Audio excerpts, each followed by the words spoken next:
कक्षा सप्तमी संस्कृत अष्टमा पाठ वीर सुभाष। प्रिय भैया बहनों, इस पाठ को पढ़ने से पहले, वीडियो को देखने से पहले आप लोगों को एक सूचना है। इस पूरे पाठ के बीच में आप लोगों से 5 प्रश्न पूछे जाएंगे और अंत में उन 5 प्रश्नों का उत्तर आप लोग कमेंट बॉक्स में लिख करके हमें शेयर करेंगे। 5 प्रश्न कब बताए जाएंगे? बीच बीच में बताए जाएंगे। उनके उत्तर आपको लास्ट में लिखने हैं, अंत में लिखने हैं। वीर सुभाष। नेताजी सुभाष चंद्र बोसस्य जन्म 97-अधिकं-1800 वर्षे जनवरी मासस्य 23 उड़ीसा प्रान्तस्य कटक नाम के स्थाने अभवत्। नेताजी सुभाष चंद्र बोस का जन्म 97 माने 97 अधिक 1800 माने 1800 माने 97 अधिक 1800 यानी 1897 ईस्वी में। 1857 कोष्टक में भी लिखा हुआ है, देखिए 1897 ईस्वी में जनवरी मासस्य 23 जनवरी मास की 23 तारीख को उड़ीसा प्रान्तस्य कटक नाम के स्थाने अभवत्। उड़ीसा प्रांत के कटक नामक स्थान में हुआ था। पुनः सुने, नेताजी सुभाष चंद्र बोस का जन्म 1897 ईस्वी में जनवरी मास की 13 तारीख को उड़ीसा प्रांत के कटक नामक स्थान में हुआ था। अब अपना प्रश्न भी सुन ले। प्रश्न है, नेताजी सुभाष चंद्र बोस का जन्म कब हुआ था? कब और कहाँ? सन भी बताना है और स्थान भी बताना है। हिंदी में लिखेंगे। वैसे इसका प्रश्न का उत्तर आपको संस्कृत में देना होता है, लिखित रूप में। परीक्षा में आपको संस्कृत में ही पूछा जाएगा, लेकिन आप जो है अपने कमेंट बॉक्स में इनका जो जन्म, सन और स्थान हिंदी में लिखेंगे। अस्य पितुः नाम जानकी नाथ बोसः मातुः नाम च प्रभावती देवी आसीत्। अस्य माने इनके पितुः नाम, पिताजी का नाम जानकी नाथ बोस, मातुः नाम च प्रभावती देवी आसीत् और माता का नाम प्रभावती देवी था। दूसरा प्रश्न भी है, यहाँ पर सुन ले। नेताजी सुभाष चंद्र बोस का जन्म कब? नेताजी सुभाष चंद्र बोस के माता और पिता का नाम लिखना है। माता और पिता का नाम लिखना है कमेंट बॉक्स में। ये प्रश्न नंबर 2 था। अस्य पिता एकः अधिवक्ता आसीत्। इनके पिताजी एक अधिवक्ता थे। प्रश्न नंबर 3 में इनके पिताजी का व्यवसाय लिखना है। इनके पिताजी क्या करते थे? अधिवक्ता माने होता है वकील। अधिवक्ता, ये अधिवक्ता माने वकील, जो मुकदमा लड़ते हैं, मुकदमा की पैरवी करते हैं जज के सामने, उसे कहते हैं अधिवक्ता। उसे आप वकील भी कह सकते हैं, वकील। अस्य पिता एकः अधिवक्ता आसीत्। इनके पिताजी का व्यवसाय था। आंग्ल शासकैः सह तस्य प्रगाढ़ः परिचयः आसीत्। आंग्ल शासकैः से माने अंग्रेज शासकों के साथ, सह माने साथ, तो अंग्रेज शासकों के साथ तस्य माने उनका प्रगाढ़ः परिचयः आसीत्। प्रगाढ़ यानी गहरा, प्रगाढ़, प्रगाढ़ का मतलब घनिष्ठ या गहरा। परिचय माने गहरा परिचय था, माने अंग्रेज शासकों को नेताजी सुभाष चंद्र बोस जी के पिताजी जानकी नाथ बोस अच्छी प्रकार से जानते थे। तो आंग्ल शासकों से माने अंग्रेज शासकों के साथ उनका बहुत ही गहरा परिचय था।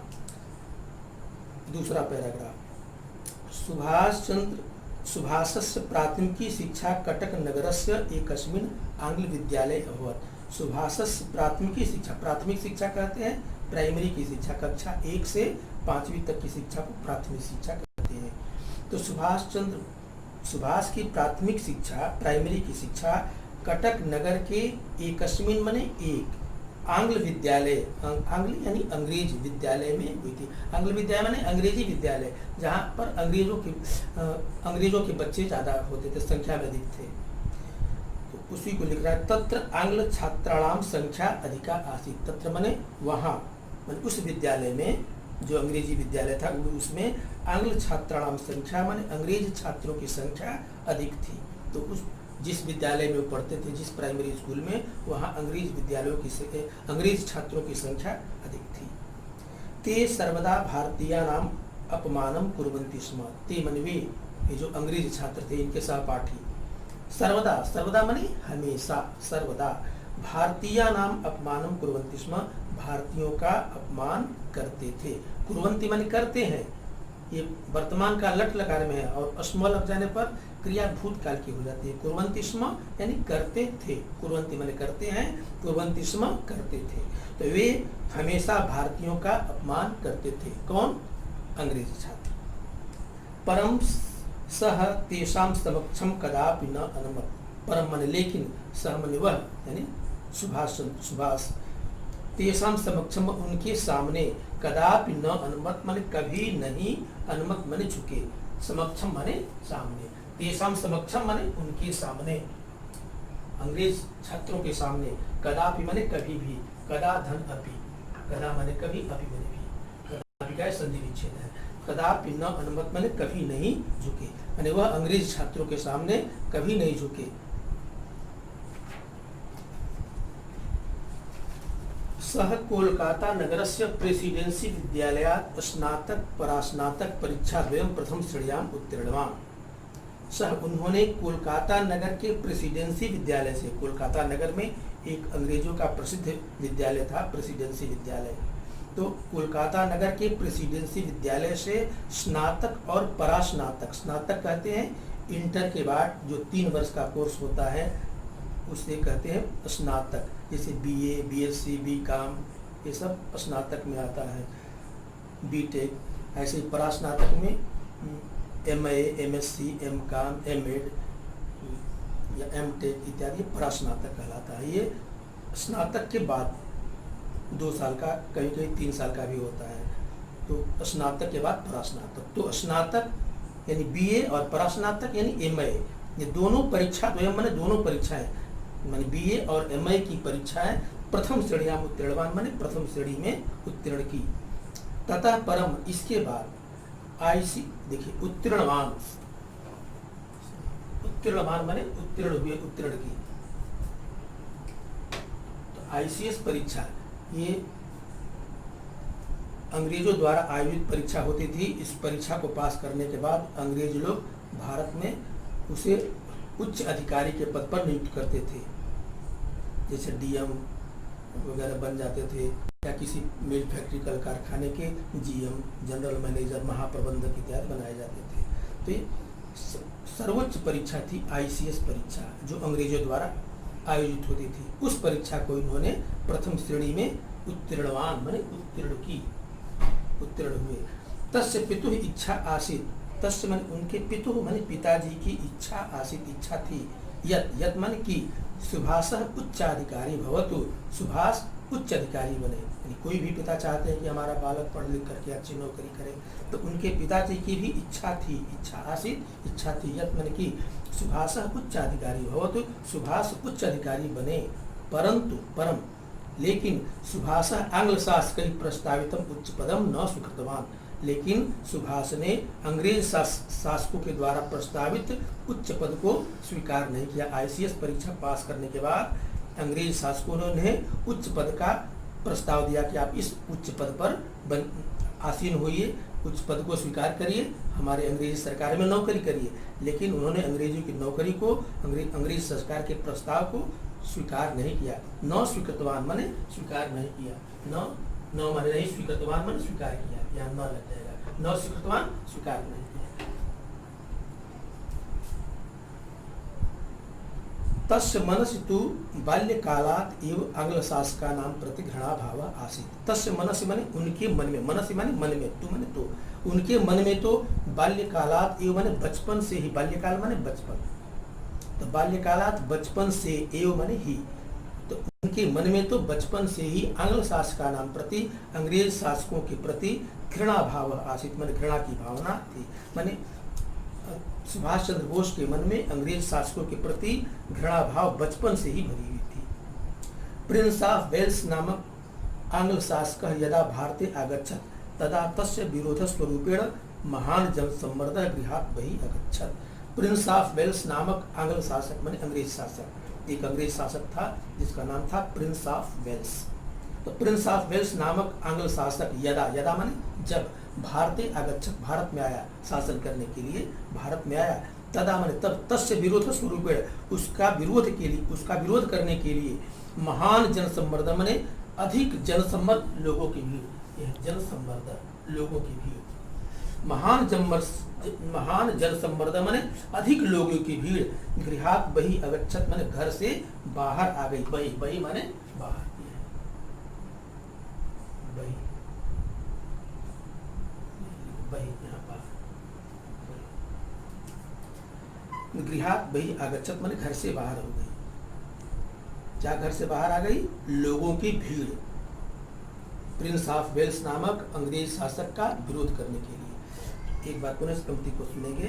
प्रिंस ऑफ वेल्स नामक आंग्ल शासक यदा माने जब भारते आगच्छत, भारत में आया, तदा तस्य विरोध स्वरूपेण, तब उसके विरोध के स्वरूप में या विरोध के रूप में महान जनसम्मर्द माने अधिक लोगों की भीड़, गृहात बहि आगच्छत, घर से बाहर आ गई।